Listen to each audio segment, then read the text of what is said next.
Salut les gens! Aujourd'hui, on est mardi. J'espère que ça va bien. Je suis actuellement en studio avec Ahmed et j'ai plusieurs nouvelles pour vous. Je vais commencer avec une histoire qui avait débuté en 2020 avec la mort d'un homme et qui a finalement sa résolution.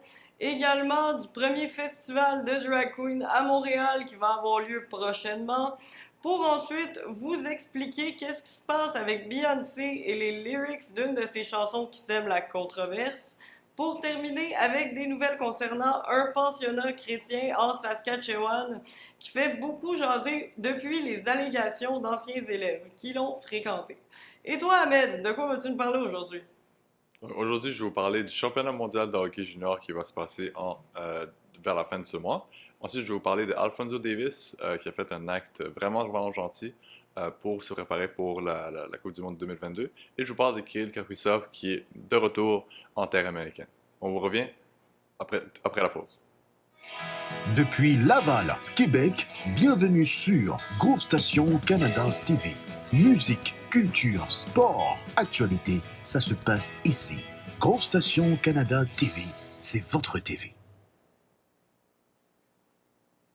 C'est donc en 2020 que l'histoire commence avec la mort d'un homme par surdose de GHB à Côte-de-Beaupré. La ville avait pas vraiment l'habitude de voir des surdoses arriver parce que c'est pas comme en ville où c'est quelque chose de malheureusement plutôt fréquent.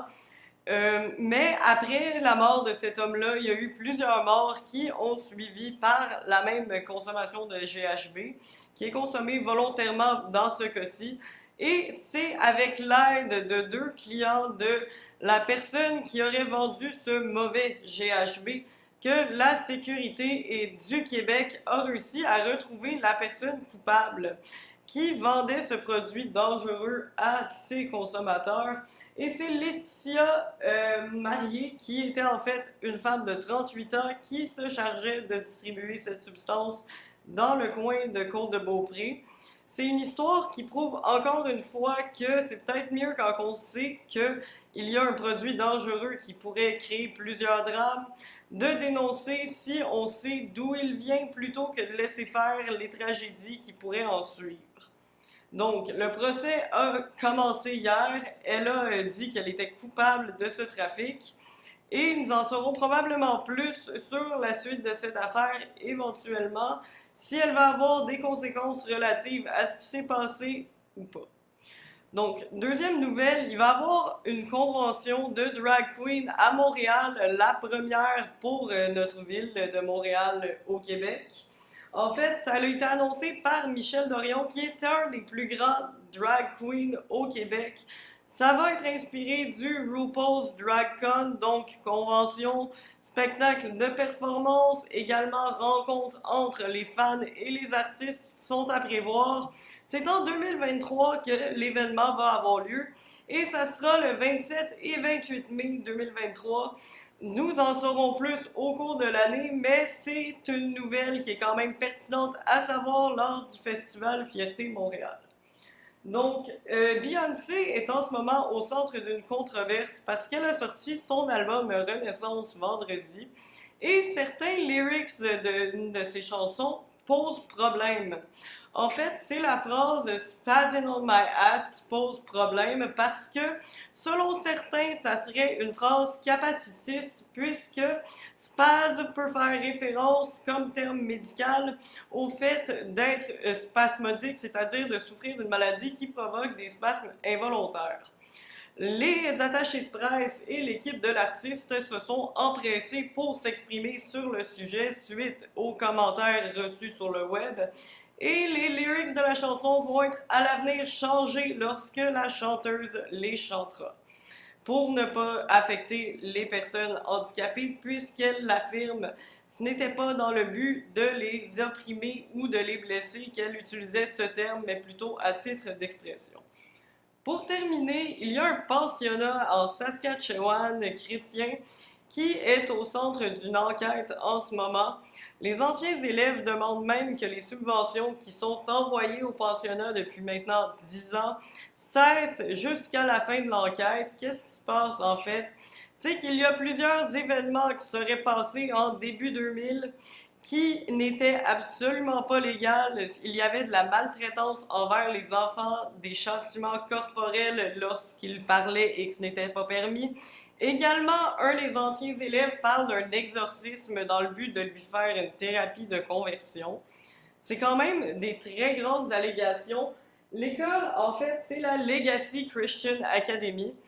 Elle a répondu aux allégations soulevées par les élèves en disant qu'elle n'effectuait plus ces pratiques d'exorcisme et de maltraitance depuis au moins 20 ans, mais ça tombe environ dans le temps que les allégations auraient eu lieu. Donc, c'est une enquête qui reste à suivre, mais qui inquiète parce que si des écoles où les jeunes se font maltraiter sont permises au Canada, c'est qu'il y a encore beaucoup à faire avant que l'éducation soit réellement safe pour les jeunes. Donc, c'était ma partie bulletin du midi et c'est maintenant à Ahmed de vous parler des sports. Merci beaucoup, Gab. Donc, pour le championnat de hockey junior, il revient encore une fois après plusieurs années d'absence due au COVID. Et il va revenir pour la fin août. Bizarrement, on sait qu'à la fin décembre, le championnat de hockey junior va encore une fois revenir. Donc, il y en aura, si vous êtes fan de hockey junior et vraiment de tous les pays qui s'affrontent, ben vous allez être chanceux parce que vous allez en avoir deux dans une même année. C'est la première fois de toute l'histoire que ça va arriver. Et mais malgré les allégations d'agression sexuelle que l'équipe de Hockey Canada est en train de se subir en ce moment dans l'enquête qui est en ce moment avec les 15 joueurs qui auraient agressé sexuellement une jeune dame, ben, le dossier n'est pas encore clos, donc malheureusement, on n'a pas encore eu le temps de pouvoir vous en parler vraiment en détail parce que je veux vraiment prendre le temps que le dossier soit vraiment complété pour qu'on puisse vous donner tous les détails. Mais malgré cela, Hockey Canada qui va quand même envoyer une équipe pour aller chercher l'or lors du championnat mondial. Je vous fais un survol des joueurs qui ont été invités au camp. On a Connor Bedard, bien entendu, c'est lui qui fait la tête d'affiche du championnat mondial junior, lui qui joue pour Regina en WHL. Vous avez Will Cooley, qui joue pour Windsor en OHL. Vous avez Elliot Desnoyers, qui joue pour Halifax. William Dufour de Saint John. Vous avez Tyson Forrester de Barrie. Vous avez Nathan Gaucher des Remparts de Québec, qui s'est fait repêcher justement en 22e. Ensuite, vous avez Riley Craig, qui joue pour Brandon. Kent Johnson pour Michigan.